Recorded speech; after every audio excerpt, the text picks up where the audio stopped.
Bonjour, mesdames et messieurs.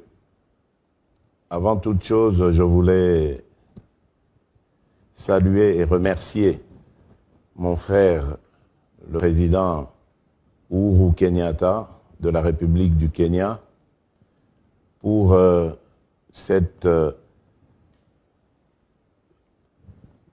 honneur qu'il fait à mon pays et cet attachement qu'il nous manifeste en acceptant d'abriter dans son pays les pourparlers avec les différents groupes armés qui, pour diverses raisons, ont choisi cette activité.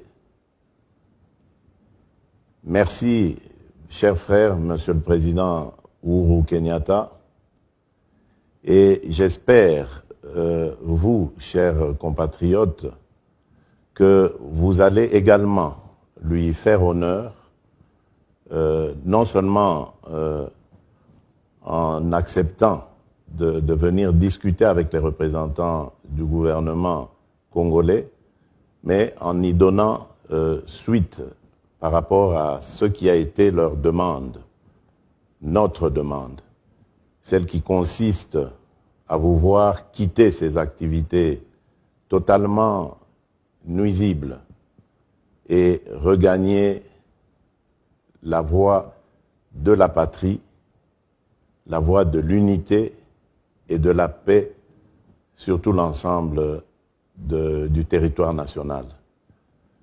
Je vous remercie d'avoir entendu cette voix et vous félicite également pour votre engagement à vouloir quitter ces activités qui finalement n'honorent pas notre pays. J'ai tenu à vous rencontrer lorsque j'étais à Nairobi, mais malheureusement pour des problèmes de logistique, notre rencontre n'a pas pu avoir lieu. Mais qu'à cela ne tienne, les représentants du pays que j'ai laissé sur place ont pris langue avec vous et m'ont donné de bonnes nouvelles par rapport à vos dispositions de vouloir vous mettre finalement en ordre avec la patrie. Je vous y encourage et je vous exhorte à cesser ces activités et vous garantis qu'il ne sera fait de mal à personne tant que vous accepterez la main tendue du gouvernement parce que vous êtes des compatriotes et que la République doit vous protéger. Vous avez gagné le maquis pour des raisons diverses que je peux comprendre, qui malheureusement sont liées à la situation qui a précédé mon avènement à la tête de la République démocratique du Congo. Et comme je le disais, je peux comprendre cela. Mais aujourd'hui, je voudrais vous dire que les choses ont changé. Vous avez, à travers ma personne, un interlocuteur qui est prêt à écouter vos desiderata, mais également qui est prêt à réaliser aussi vos vœux, surtout ceux de vous garantir la paix et la sécurité. Je comprends que pour des raisons diverses, vous ayez décidé de prendre les armes pour défendre vos communautés respectives. Mais je voudrais vous dire que la vision que j'ai pour la République démocratique du Congo, c'est celle d'avoir une armée républicaine et une police également républicaine, responsable toutes ces deux forces et totalement attachée à la défense de tous les fils et de toutes les filles de la République. Il n'y a donc aucune raison de prendre des initiatives d'autodéfense parce que la vocation qui est celle des forces de défense et de sécurité, c'est celle de protéger tous les individus, qu'ils soient congolais ou pas, vivant sur notre territoire national. Je vous exhorte donc à quitter ces activités et à joindre le processus DDR-CS. Vous avez vu, nous avons rajouté CS parce que c'est le processus de désarmement, démobilisation, réinsertion communautaire et stabilisation.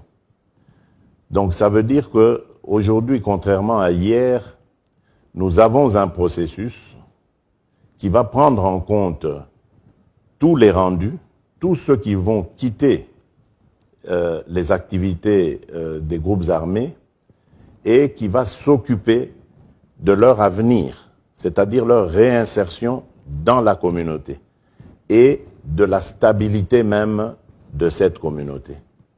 Nous allons obtenir des soutiens, et ça c'est déjà le cas, des soutiens financiers, logistiques, techniques de la part de nos partenaires traditionnels qui s'engagent à nos côtés pour que tous ces rendus soient soient pris en charge de très belle manière et soient assistés dans leur réinsertion dans la communauté.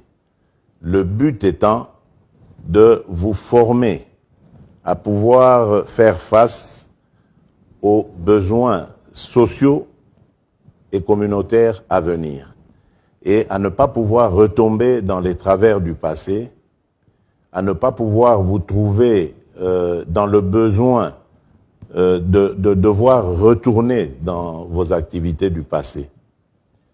Le but de la stabilisation, c'est également d'amener les communautés à dialoguer entre elles et surtout à privilégier la paix et l'unité. J'ai toujours dit qu'en République démocratique du Congo, il y avait de la place pour tout le monde. Nous ne devons pas nous faire la guerre pour des questions de terre ou de communauté. Parce que tout simplement, tous ceux qui sont congolais ont le droit d'habiter où ils le veulent sur la superficie du territoire national de la République démocratique du Congo. Nous devons combattre toutes ces considérations ethniques ou tribales qui font du tort à notre pays parce qu'elles nous empêchent de pouvoir réfléchir sereinement à notre développement. La République démocratique du Congo, notre pays, a des atouts considérables que nous envie tout le monde entier. Mais il n'y a que nous, Congolais, qui ne semblons pas en avoir conscience. Et c'est pour ça que je vous exhorte à arrêter ces activités, à regarder dans la voie que je vous trace, celle du développement. Et cette voie, lorsque nous aurons atteint le développement, vous verrez que ce sera l'épanouissement de tout notre peuple. Tout le monde trouvera sa place et tout le monde sera heureux. Aujourd'hui, nous avons développé des politiques régionales et notre pays vient d'adhérer dans l'East African Community, une communauté qui va être une communauté d'intérêt commun et qui visera le développement de nos pays respectifs. Donc vous voyez que le Congo s'agrandit. L'espace dans lequel les biens et les personnes vont devoir circuler est maintenant agrandi à 7 pays. Donc, ça ne sert à rien de vous battre pour des morceaux de terre alors que c'est l'East African Community qui deviendra notre pays en fait. Donc, chers compatriotes, veuillez vraiment continuer à suivre la voie de la raison comme vous avez commencé. Ne vous méfiez pas de moi, ne vous méfiez pas du gouvernement, parce que nous ne sommes pas là pour vous faire du tort. J'avais prêté serment devant Dieu et devant le peuple pour protéger nos concitoyens et assurer leur bien-être. Je ne suis donc pas là pour vous combattre, je ne suis donc pas là pour vous vouloir du mal ou souhaiter votre malheur. Aidez-moi à vous aider en quittant ce processus et vous verrez, vous serez entièrement satisfait de la reconversion qui vous attend à travers le processus de DDRCS.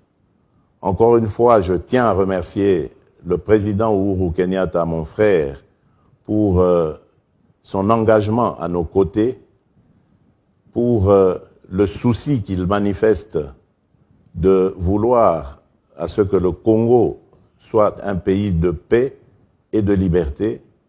Et je lui promets, je vous promets, chers frères, chers présidents, que je serai aussi engagé, je vous ferai honneur pour vous remercier pour ce que vous avez fait et que ensemble, je compte sur vous pour qu'ensemble nous ramenions la paix et la sécurité en République démocratique du Congo.